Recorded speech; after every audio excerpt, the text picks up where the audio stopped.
Olá, graça e paz, meu irmão e minha irmã. Estamos iniciando a leitura da Bíblia em 365 dias, uma dose de amor com a Palavra de Deus. Hoje, no 218º dia, eu trago para leitura e comentários bíblicos os livros de 2 de Reis, capítulos 22 ao capítulo 23, versículo 34, o livro de Provérbios, capítulo 4 e o livro 1 Timóteo, capítulo 3. Antes de iniciarmos o nosso estudo, faça uma recomendação rápida enquanto você pega o nosso kit de fé, bloco de anotação, caneta ou lápis. A Bíblia é tão importante quanto a sua leitura diariamente nos aproxima de Deus, fortalecendo assim a nossa fé e a esperança. Todos nós temos a necessidade de estarmos em comunhão com Deus diariamente. Comunhão esta, agora, neste exato momento, a leitura da Bíblia. A Bíblia está cheia de promessas. Precisamos acreditar na palavra de Deus.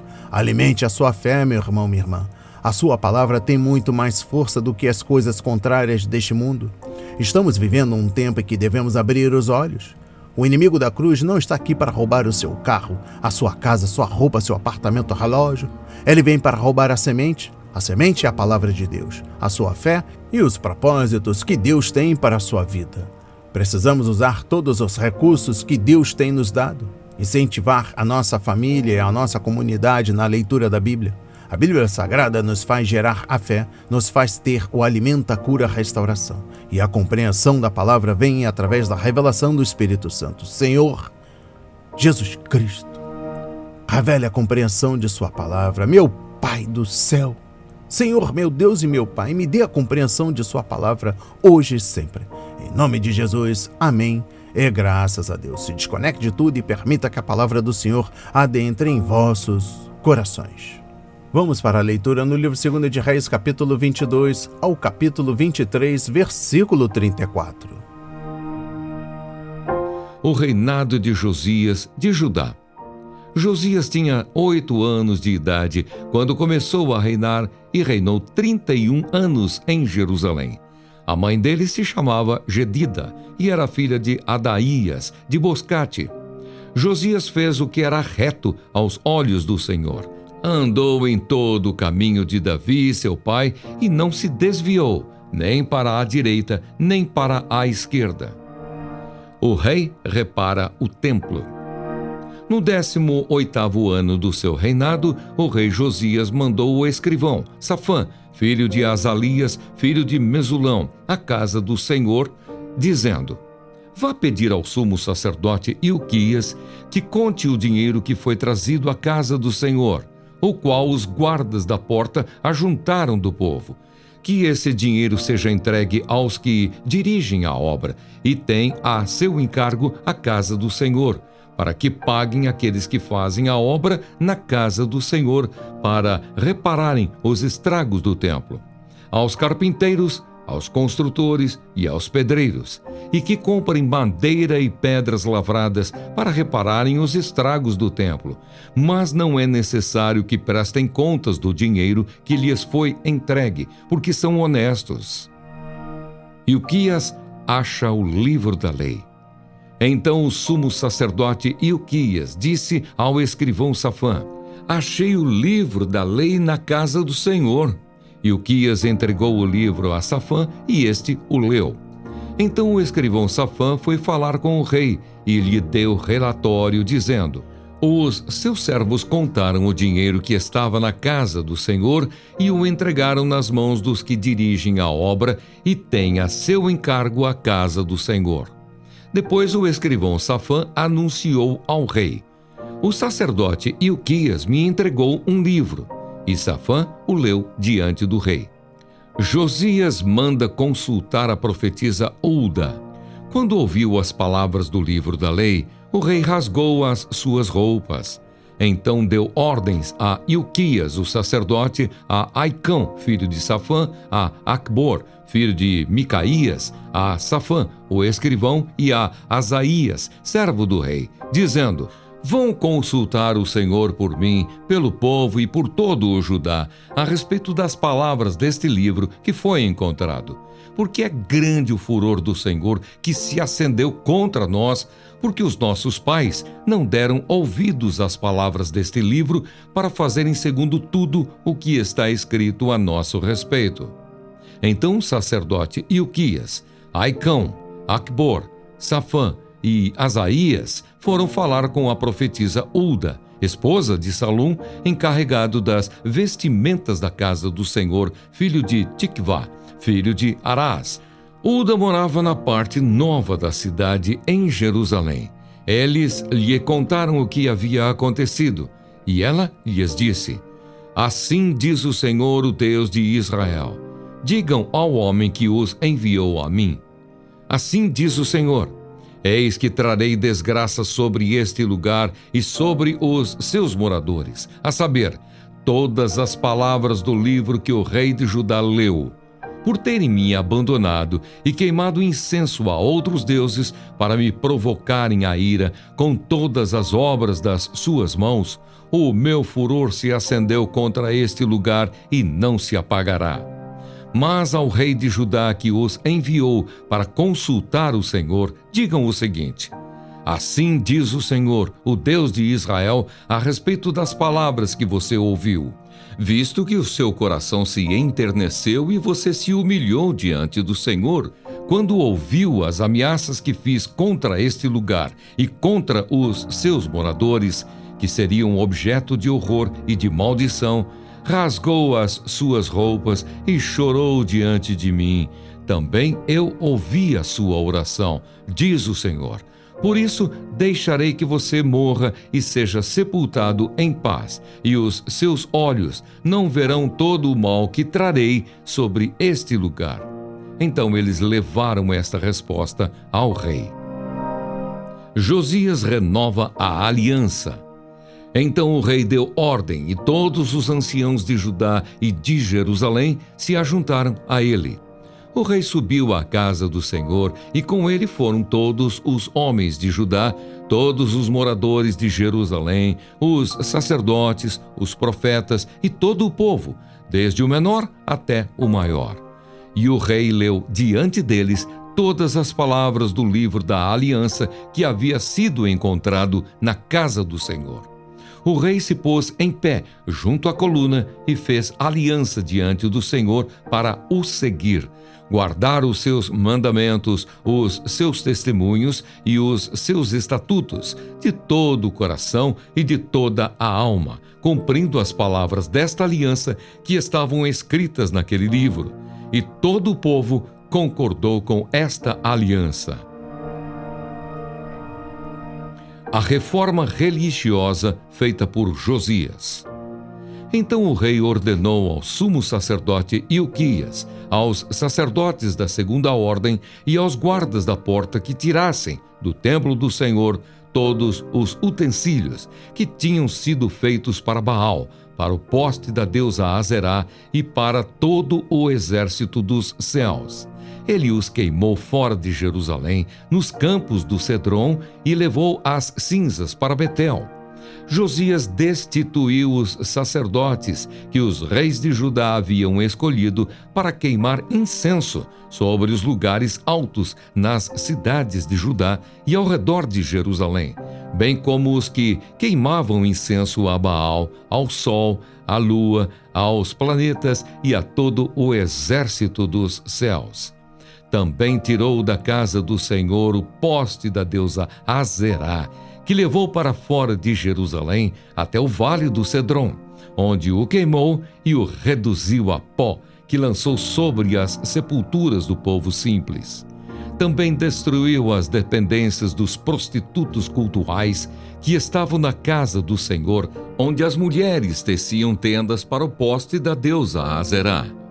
Josias trouxe todos os sacerdotes das cidades de Judá e profanou os lugares altos em que os sacerdotes queimavam incenso, desde Gebá até Berseba.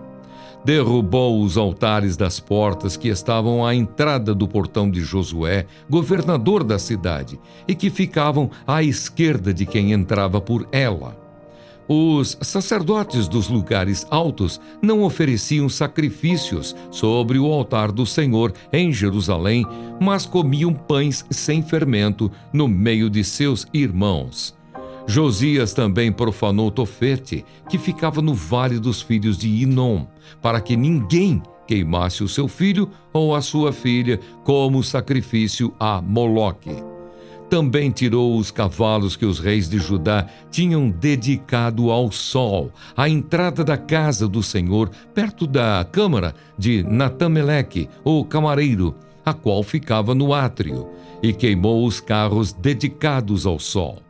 O rei também derrubou os altares que estavam sobre a sala de Acás, sobre o terraço, altares que foram feitos pelos reis de Judá, bem como os altares que Manassés tinha construído nos 2 átrios da casa do Senhor. Ele os fez em pedaços, tirou dali e lançou o pó deles no ribeiro de Cedrom. O rei profanou também os lugares altos que estavam a leste de Jerusalém, ao sul do Monte da Destruição, os quais Salomão, rei de Israel, havia construído para Astarote, abominação dos sidônios, para Quemos, a abominação dos moabitas, e para Milcom, a abominação dos filhos de Amon. Semelhantemente, fez em pedaços as colunas, cortou os postes da deusa Azerá e encheu de ossos humanos o lugar onde haviam estado. Josias também derrubou o altar que estava em Betel e o lugar alto que Jeroboão, filho de Nebate, havia construído para levar Israel a pecar. Destruiu o lugar alto, reduziu a pó o seu altar e queimou o poste da deusa Azerá. Quando Josias olhou ao seu redor, viu as sepulturas que estavam ali no monte. Mandou tirar delas os ossos e os queimou sobre o altar. E assim ele profanou o altar segundo a palavra do Senhor, proclamada pelo homem de Deus que havia predito estas coisas. Então o rei perguntou: "Que monumento é este que estou vendo?" Os homens da cidade responderam: "É a sepultura do homem de Deus que veio de Judá e proclamou estas coisas que o Senhor acaba de fazer contra o altar de Betel." Josias disse: "Deixem-no estar, ninguém mexa nos ossos dele." Assim deixaram estar os seus ossos com os ossos do profeta que tinha vindo de Samaria. Josias também tirou todos os santuários dos lugares altos que havia nas cidades de Samaria e que os reis de Israel tinham feito para provocarem o Senhor à ira, e fez com esses santuários o mesmo que havia feito em Betel. E também matou todos os sacerdotes dos lugares altos que havia ali sobre os altares e queimou ossos humanos sobre eles. Depois voltou para Jerusalém. A celebração da Páscoa. O rei deu ordem a todo o povo, dizendo: "Celebrem a Páscoa ao Senhor, o Deus de vocês, como está escrito neste livro da aliança. Porque nunca se celebrou uma Páscoa como esta desde os dias dos juízes que julgaram Israel, nem durante os dias dos reis de Israel, nem nos dias dos reis de Judá. Porém, no 18º ano do reinado de Josias, esta Páscoa foi celebrada ao Senhor em Jerusalém." A piedade de Josias. Josias também eliminou os médiuns, os feiticeiros, os ídolos do lar, os ídolos e todas as abominações que se viam na terra de Judá e em Jerusalém, para cumprir as palavras da lei que estavam escritas no livro que o sacerdote Ilquias havia achado na casa do Senhor. Antes dele, não houve rei que lhe fosse semelhante, que se convertesse ao Senhor de todo o seu coração, de toda a sua alma e com todas as suas forças, segundo toda a lei de Moisés. E depois dele, nunca se levantou outro igual. No entanto, o Senhor não desistiu do furor da sua grande ira, ira que se acendeu contra Judá por causa de todas as provocações com que Manassés o tinha irritado. O Senhor disse: "Removerei da minha presença também Judá, como removi Israel, e rejeitarei Jerusalém, a cidade que escolhi, e o templo do qual eu disse: o meu nome estará ali." A morte de Josias. Quanto aos demais atos de Josias e a tudo o que fez, não está tudo escrito no livro da história dos reis de Judá?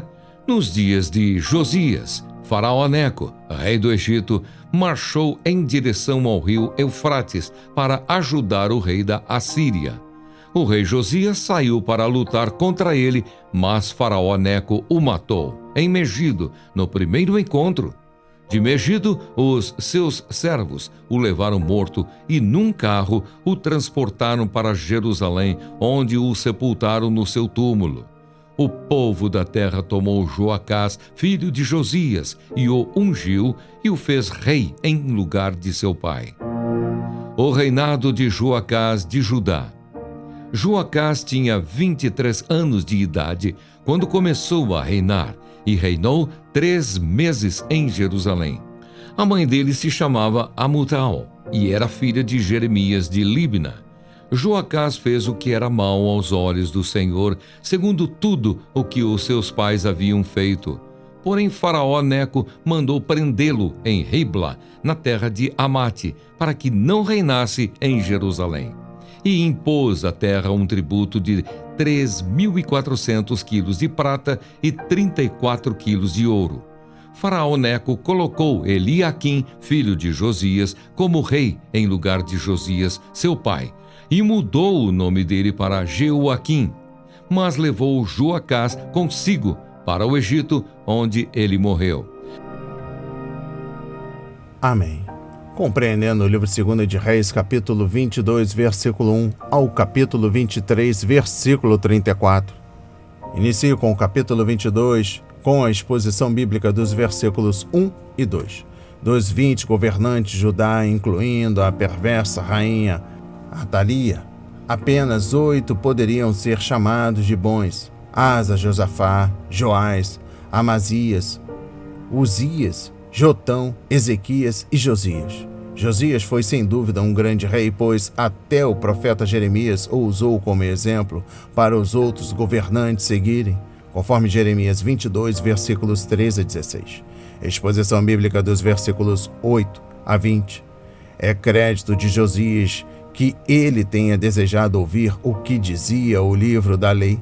Ao descobrir a verdade de suas palavras, o rei foi tomado por medo e tristeza. A maneira como as pessoas respondem à palavra de Deus é uma boa indicação de seu desejo espiritual e da força de sua intenção de agradar ao Senhor. Exposição bíblica dos versículos 11 a 13. Nos termos de sua aliança, o Senhor deixou claro que a nação seria punida severamente se desobedecesse à sua lei. O rei se comoveu de modo tão profundo que rasgou suas vestes e ordenou ao sumo sacerdote e vários oficiais que consultassem o Senhor com relação à condição espiritual de Judá. Josias tinha 26 anos de idade e havia apenas 10 que buscava o Senhor, mas sua resposta à palavra de Deus era de um crente maduro. A exposição bíblica dos versículos 15 a 20. Deus, de fato, enviaria sua ira por causa da frequente desobediência do povo, no que dizia a respeito a Josias. No entanto, ele seria poupado do castigo, eminente por causa de sua vida piedosa e humildade diante do Senhor, conforme 2 de Crônicas, capítulo 34, versículos 27 a 28. No livro 2 de Reis, capítulo 23, dos versículos 1 a 34, trago a exposição bíblica dos versículos 1 a 3. A delegação relatou a mensagem de Ulda ao rei, que imediatamente chamou os anciãos sacerdotes profetas, assim como o povo da terra, e compartilhou a mensagem com eles. Então Josias os convidou a fazer com ele uma aliança com o Senhor. A renovação de aliança era um evento familiar na história judaica.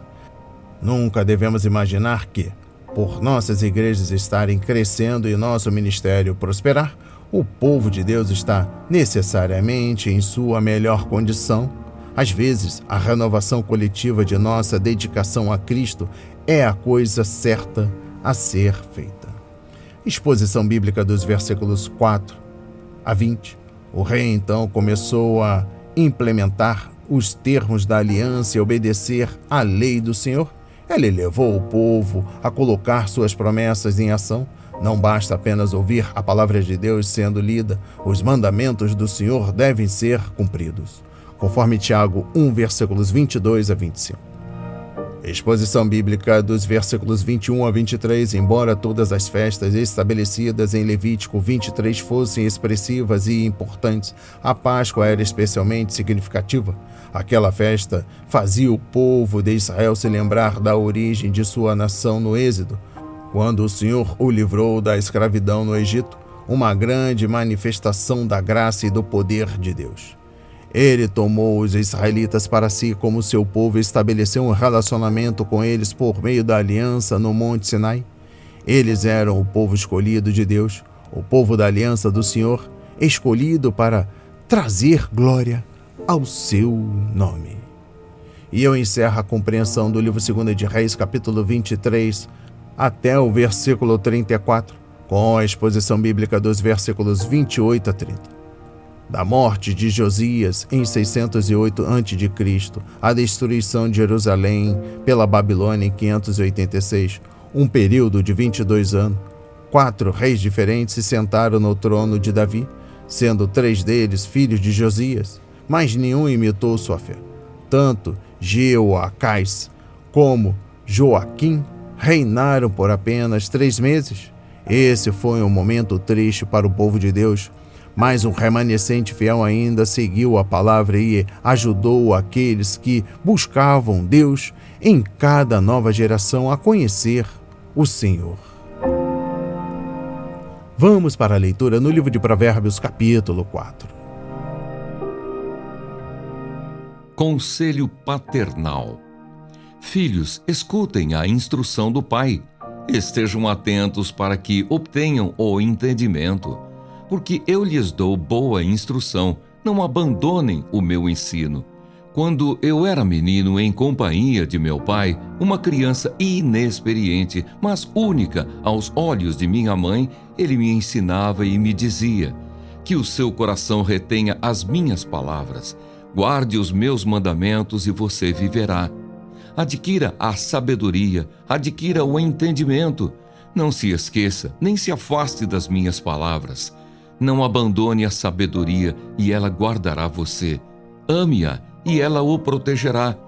O princípio da sabedoria é: adquira a sabedoria. Sim, com tudo o que você possui, adquira um entendimento. Valorize a sabedoria e ela o exaltará. Se você a abraçar, ela o honrará. Ela porá um diadema de graça em sua cabeça e lhe entregará uma coroa de glória. Meu filho, escute e aceite as minhas palavras e os anos de sua vida se multiplicarão. Eu ensinei a você o caminho da sabedoria e o fiz andar pelas veredas da retidão. Se você andar por elas, os seus passos não se embaraçarão. Se você correr, não tropeçará. Retenha a instrução e não a deixe. Guarde-a, porque ela é a sua vida. Não entre na vereda dos ímpios, nem siga pelo caminho dos maus. Evite esse caminho, não passe por ele. Desvie-se dele e passe longe. Os maus não dormem, se não fizerem o mal. O sono foge deles, se não fizerem alguém tropeçar. Porque comem o pão da maldade e bebem o vinho das violências. Mas a vereda dos justos é como a luz do alvorecer, que vai brilhando mais e mais até ser dia claro. O caminho dos ímpios é como a escuridão, nem eles sabem em que tropeçam. Meu filho, escute as minhas palavras, preste atenção aos meus ensinamentos. Não deixe que eles se afastem dos seus olhos. Guarde-os no mais íntimo do seu coração, porque são vida para quem os encontra e saúde para todo o seu corpo. De tudo o que se deve guardar, guarde bem o seu coração, porque dele procedem as fontes da vida. Afaste de você a falsidade da boca e mantenha longe de você a perversidade dos lábios. Que os seus olhos olhem direito e que as suas vistas se fixem no que está diante de você. Faça plana a vereda de seus pés, para que todos os seus caminhos sejam retos. Não se incline nem para a direita, nem para a esquerda. Afaste os seus pés do mal. Amém. Compreendendo o livro de Provérbios, capítulo 4, exposição bíblica dos versículos 1 a 9. Alguns filhos não gostam de ouvir quando o pai começa, quando era criança. Mas eles poderiam aprender muito se prestasse atenção e ouvissem. Seu pai aprendeu a sabedoria com o pai dele e agora está passando para a próxima geração. Esta é a maneira básica pela qual Deus ordenou que sua vontade fosse preservada e passada de geração a geração. Referência a Deuteronômio 6, versículos 3 a 9, Efésios 6, versículos 1 a 4. 2 Timóteo, capítulo 1, versículo 3 a 5, capítulo 2, versículo 2, capítulo 3, versículos 14 a 17. Os filhos que têm pais e avós fiéis a Deus deveriam dar graças ao Senhor por sua rica herança, em vez de zombar dessa herança e abandoná-la, trocando-a pelo caminho do mundo. Compreendendo o versículo 5, procure obter sabedoria. Sugere comprar sabedoria porque a palavra hebraica carrega a ideia de uma transação comercial. Querer conhecer a vontade de Deus e obedecer a ela tem um preço. Compre a verdade e não abra mão dela. Conforme capítulo 23, versículo 23. Nossos pais podem nos ensinar, mas somente nós podemos receber a palavra em nosso coração, apreciá-la e pagar o preço para obedecer-lhe. Exposição bíblica dos versículos 10 a 19. Quando uma pessoa recebe a verdade de Deus no coração, o Senhor renova sua mente, conforme Romanos 12, versículo 2, e permite que ela pense com sabedoria. Isso ajuda a tomar decisões corretas e conhecer a direção de Deus dia após dia. O Pai Celeste, em sua providência amorosa, é quem nos guia e prepara o caminho para nós. O rei Davi disse: Tu me farás conhecer a vereda da vida, a alegria plena da sua presença, eterno prazer à tua direita. Aleluia. Salmos 16, versículo 11. Exposição bíblica dos versículos 14 a 17. Os filhos de Deus não podem esperar a direção do Senhor se ficarem andando entre os caminhos da sabedoria e a vereda dos ímpios. Devemos ficar o mais longe possível dessa vereda. Não entre nela, evite-a, não se aproxime dela, afaste-se dela o máximo que puder. É claro que temos de dar testemunho às pessoas não salvas que o Senhor permite que conheçamos, mas jamais adotar seu estilo de vida ou sugerir o mesmo caminho delas. Deus não guia os seus filhos quando estão andando na escuridão. No entanto, quando estamos vivendo de acordo com a vontade de Deus, o caminho fica cada vez mais claro e não escuro. Conforme 1 João capítulo 1, versículo 5 a 10. E eu encerro a compreensão do livro de Provérbios capítulo 4, trago o versículo 18. Este é o versículo-chave deste capítulo. Ele descreve o nascer do sol, a luz da alvorada, e essa luz vai aumentando no caminho do peregrino à medida que o dia avança. Se andamos no caminho da sabedoria de Deus, essa jornada fica cada vez mais clara e o sol não se põe. Quando o caminho findar, entraremos em uma terra onde a luz nunca se apaga, pois não haverá mais noite. Aleluia! Apocalipse 22, versículo 5. Vamos para a leitura no livro 1 Timóteo, capítulo 3. As qualificações dos bispos e dos diáconos. Fiel é a palavra. Se alguém deseja o episcopado, excelente obra almeja. É necessário, pois, que o bispo seja irrepreensível, esposo de uma só mulher, moderado, sensato, modesto, hospitaleiro, apto para ensinar, não dado ao vinho, nem violento, porém cordial, inimigo de conflitos, não avarento, e que governe bem a própria casa, criando os filhos sob disciplina, com todo o respeito. Pois se alguém não sabe governar a própria casa, como cuidará da igreja de Deus? que o bispo não seja recém-convertido, para não acontecer que fique cheio de orgulho e incorra na condenação do diabo. É necessário também que ele tenha bom testemunho dos de fora, a fim de não cair na desonra e no laço do diabo. Do mesmo modo quanto a diáconos, é necessário que sejam respeitáveis, de uma só palavra, não inclinados a muito vinho, não gananciosos, conservando o mistério da fé com a consciência limpa. Também estes devem ser primeiramente experimentados. E caso se mostrem irrepreensíveis, que exerçam o diaconato. Do mesmo modo quanto a mulheres, é necessário que elas sejam respeitáveis, não maldizentes, moderadas e fiéis em tudo. O diácono seja marido de uma só mulher e governe bem os seus filhos e a própria casa, pois os que desempenharem bem o diaconato alcançarão para si mesmos uma posição de honra e muita ousadia na fé em Cristo Jesus. A Igreja de Deus e o mistério da piedade.